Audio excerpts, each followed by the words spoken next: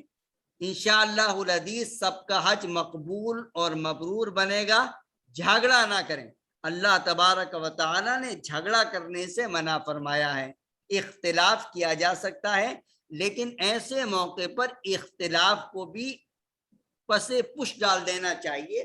ہماری جو رائے ہے یا آپ نے جس علماء سے بات صحیح سمجھی ہے اس کے مطابق اس پر عمل کریں۔ تو مینا میں آپ رہے 8 تاریخ کو، جی 9 تاریخ کی صبح کو عرفات کے میدان میں گئے۔ عرفات کے میدان میں آپ ظہر تک کچھ آرام ورام کرنا چاہیں آرام کر لیجئے، اور عموماً جو ہے ظہر اثر کی نماز کے بعد حج آپریٹر کی طرف سے مندی اور کبسہ وغیرہ کھلایا جاتا ہے، تو آپ یقیناً جو ہے کھانا ضرور کھائیں، لیکن اتنا نہ کھائیں کہ اس کے بعد آپ کو 1-2 گھنٹہ سونا پڑ جائے۔ یہ بہت قیمتی وقت ہے آپ کا۔ کھانا آپ کو بعد میں بھی مل جائے گا، اس سے اچھا مل جائے گا، مسالے دار بھی مل جائے گا، کباب بھی مل جائیں گے، لیکن یہ قیمتی وقت آپ کو دوبارہ نہیں ملنے کا ہے۔ تو اس وجہ سے وہ حج آپریٹر کی طرف سے ظہر اثر کی نماز کے بعد جو کھانا دیا جاتا ہے ضرور کھائیں، لیکن اتنا کھائیں کہ اس کے بعد آپ کو بہت زیادہ نیند نہ آئے۔ اچھا، بعض جگہوں پر ہم نے دیکھا ہے کہ وہ ریڈیو کے ذریعے سے یا ٹی وی پر جو خطبہ آ رہا ہوتا ہے اس کو خیموں میں جو مائک چل رہا ہوتا ہے اس میں چالو کر دیتے ہیں، اور اس کے بعد وہاں جو نماز ہو رہی ہوتی ہے تو اسی کے ضمن میں اسی کے تحت نماز پڑھنا شروع کر دیتے ہیں۔ یہ جائز نہیں ہے۔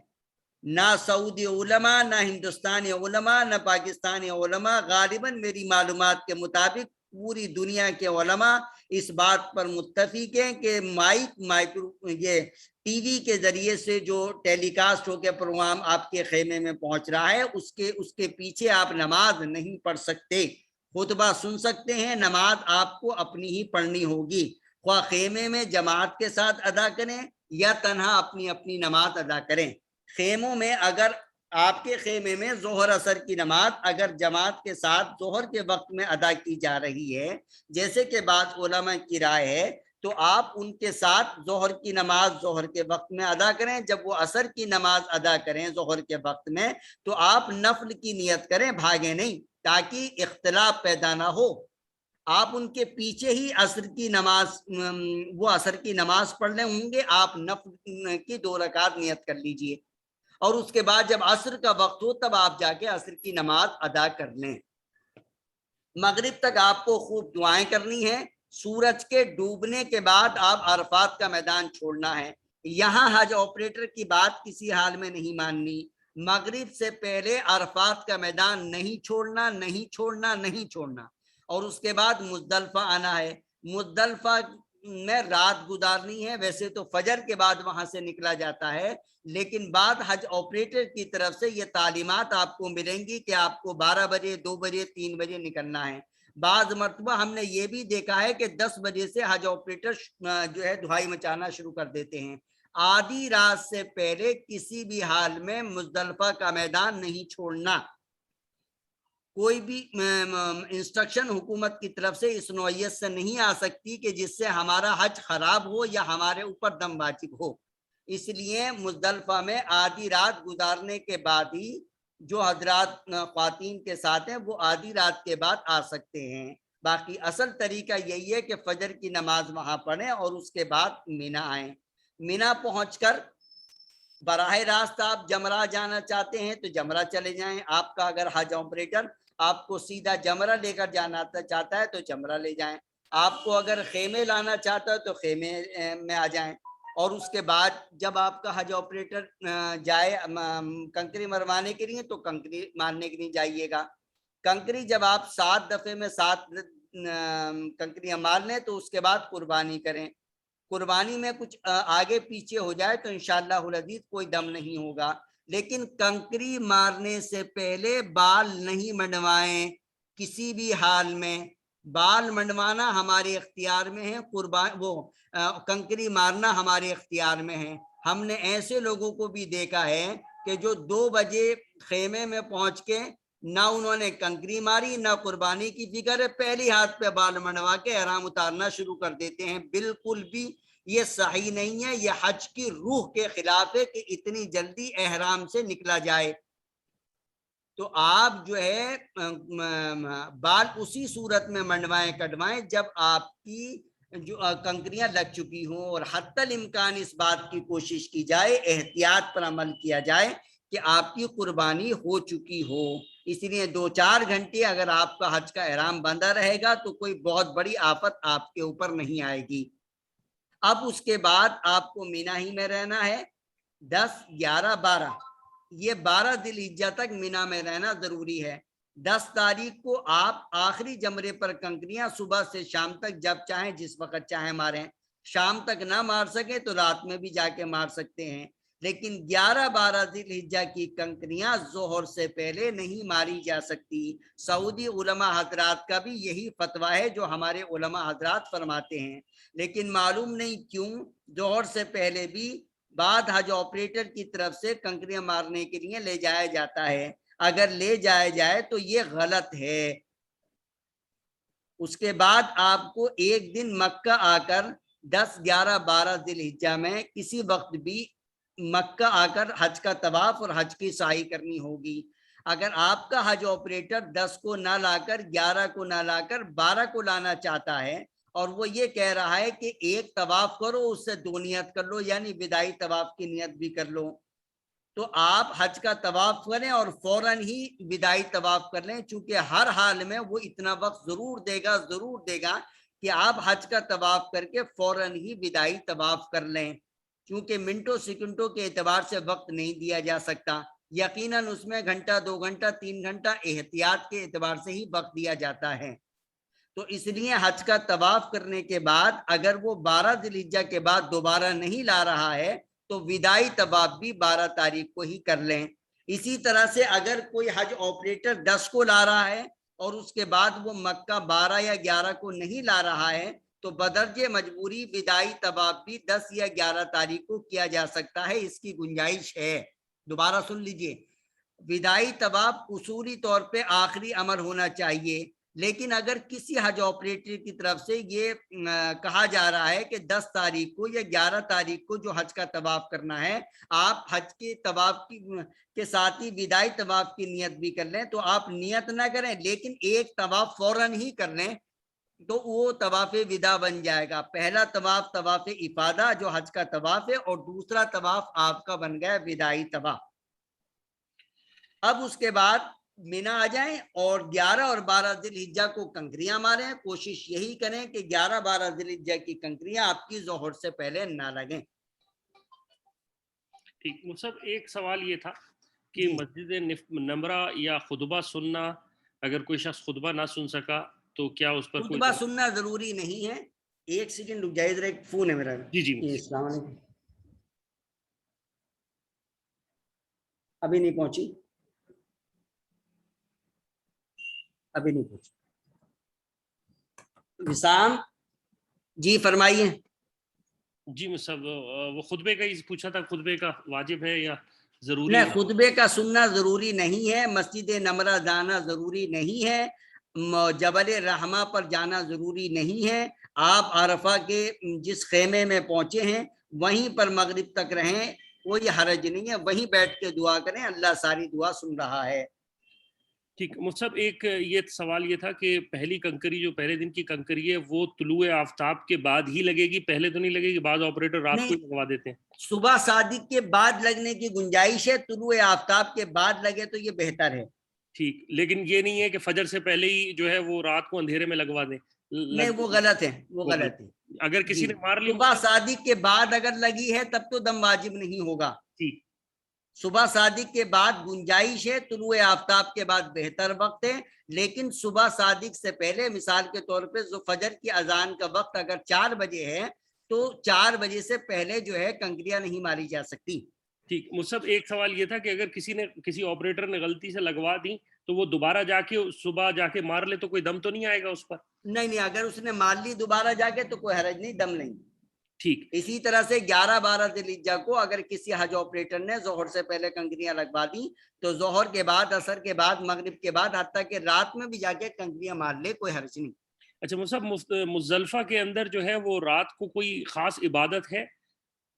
مزدلفہ کی رات میں سونا بھی حضور سے ثابت ہے اور عبادت کرنا بھی حضور سے ثابت ہے۔ خود قرآن کریم میں وضاحت بھی موجود ہے کہ مشعر حرام کے بعد جو مزدلفہ میں ایک بہت بڑی مسجد ہے، وہاں پہنچ کر اللہ کا ذکر کرو۔ تو اس لیے مزدلفہ کی رات میں عبادت بھی کریں، سو بھی لیں، یعنی جو بھی اللہ آپ کو توفیق دے، قرآن کی تلاوت کریں، اللہ کا ذکر کریں اور خوب دعائیں کریں۔ اچھا مصعب، کنکریاں مارنے کا یہ ہے کہ اگر کسی نے غلطی سے 6 کنکریاں یا اس کی کنکری میں کوئی تعداد کمی رہ گئی تو اس کے لیے کوئی دم آئے گا؟ اگر زیادہ کنکریاں لگ چکی ہیں تب تو دم نہیں آئے گا، ٹھیک، ایک آدھ کنکری رہ گئی تو صدقہ آتا ہے۔ تو یہ تو پوری تفصیلات پہلے پتہ ہوں گی، جیسے پہلے دن کی 7 میں سے اگر اکثر کنکریاں لگ چکی ہیں تو دم نہیں آئے گا۔ ٹھیک۔ اچھا مصعب، ایک سوال یہ تھا کہ کنکری جو مارنا ہے، کنکری آپریٹر دے گا تو اس میں بھی گنجائش ہے کہ آپریٹر والی کنکری لے لیں یا مزدلفہ سے ہی اٹھانا لازم ہے؟ نہیں، مزدلفہ سے لینا ضروری نہیں ہے، اگر حج آپریٹر کی طرف سے کنکریاں مل رہی ہیں تو جی۔ آپ ان کو بھی جا کے مار سکتے ہیں۔ اچھا مصعب، اگر کنکری خدا نخواستہ کنکریاں وہاں پر کم پڑ جائیں تو کسی دوسرے سے لی جا سکتی ہیں، کسی دوسرے سے؟ گنجائش ہے۔ جی گنجائش ہے، ٹھیک۔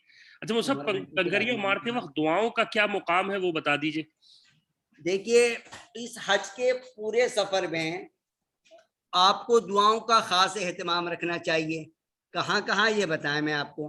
طواف کے دوران صفا پہاڑی پر کھڑے ہو کر قبلے کی طرف رک کر کے، صفا مروہ کے درمیان سعی کے دوران مروہ پہاڑی پر کھڑے ہو کر قبلے کی طرف رک کر کے، مینا، مزدلفہ، عرفات میں ساری جگہوں پر، خاص طور پر عرفہ کے میدان میں مغرب سے پہلے، ظہر سے لے کے مغرب تک، اور مزدلفہ میں صبح کو فجر کی نماز پڑھنے کے بعد، اور پہلے 11-12 ذی الحجہ کو، دوبارہ سن لیں، 11-12 ذی الحجہ کو پہلے اور دوسرے جمرے پر کنکریاں مارنے کے بعد ذرا دائیں یا بائیں جانب ہو کر قبلے کی طرف رک کر کے دعا کرنا۔